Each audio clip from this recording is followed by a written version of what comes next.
Түнде шай ішудің зиян екенін көп адам біле бермейді.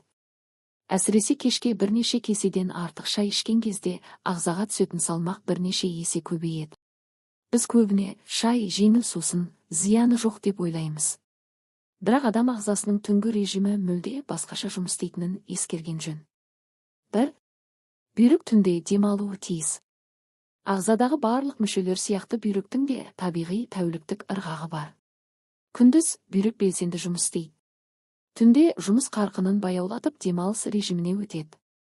Адам түнге қарай көп шай ішсе, бүйрек қайтадан толық қуатты жұмыс істеуге мәжбүр болады. Сұйықтықты өңдеп сүзуге тура келеді. Бүйрекке түсетін қысым жоғарылайды.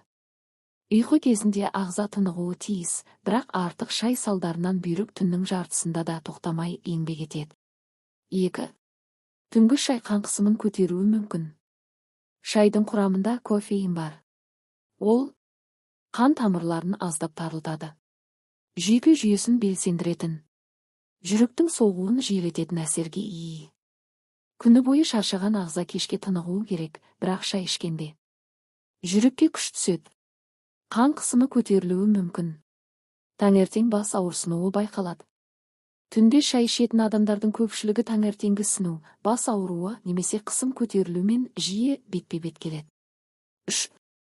Ұйқы сапасын нашарлатады. Түнде шай ішу ұйқы гормоны мелатониннің бөлінуін тежейді. Нәтижесінде ұйықтау қиындайды. Түн ортасында жиі оянып қалу байқалады. Терең ұйқы фазасы қысқарады. Ұйқы толық болмағандықтан таңертең шаршаңқылық, бастың ауырлауы, ашушаңдық, күні бойы әлсіздік болады. Бұл өз кезегінде жүрекке, жүйке жүйесіне, гормондарға кері әсер етеді. 4. Жүрекке қосымша жүк түсіреді. Шайдағы кофеин және теобромин жүрек соғысын жылдамдатып, адреналин бөлінуін күшейтеді. Кешкі уақытта бұл әсер жүрек ырғағын бұзуы, тахикардияны күшейтуі, қысымның күрт көтерілуіне себеп болуы мүмкін. Жүрек аурулары бар адамдарға түнгі шай ішпеу өте маңызды. 5. Таңертеңгі ісіну мен бас ауруының себебі болуы мүмкін. Түнде көп шай ішкен соң ағзадағы сұйықтық дұрыс бөлінбейді. Бүйрек түнгі режимде сұйықтықты баяу өңдейді, сондықтан бет ісінеді, көз асты домалап тұрады. Аяқ қолда ісіну болуы мүмкін. Таң ата бас ауырсынуы байқалады. Бұл түнде ішілген көп шайдың ағзадан толық шықпай, тіндерде жиналғанның белгісі. 6. Шаймен бірге тәтті жеу жағдайды нашарлатып жібереді. Көп адам түнде шайды тәттімен, печенье, тоқашпен бірге ішеді. Бұл қандағы қант деңгейін көтереді. Ұйқы гормондарының жұмысына кедергі жасайды. Бүйрекке 2 есе салмақ түсіреді. Ішекке ауырлық береді.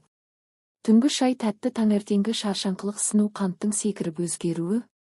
7. Түнде шай ішкіңіз келсе не істеу керек? Шайға тәуелділер үшін толық бас тарту қиын болуы мүмкін. Бірақ зиянын азайтуға болады. Ұйықтардан 3-4 сағат бұрын шай ішуді тоқтату. Қара шайды әлсіз етіп қайнату. Кешке жасмин, түймедақ, мелисса сияқты тыныштандыратын шөп шайға ауыстыру. Түнде 1 стақан ғана жылы су ішуді әдетке айналдыру. Бұл ұйқыны жақсартып, бүйрекке түсетін салмақты азайтады. Түнде шай ішу әдеттегі зиянсыз нәрсе сияқты көрінгенімен ол бүйрекке түнгі уақытта демалыс бермейді. Қан қысымын көтереді, ұйқыны бұзады, жүрекке салмақ түсіреді, таңғы ісінулерге себеп болады. Егер денсаулықты сақтағыңыз келсе, түнгі шайдан бас тартқан дұрыс. Кешке жылы су, табиғи шөп шайлар немесе жай ғана тынығу ең пайдалы таңдау.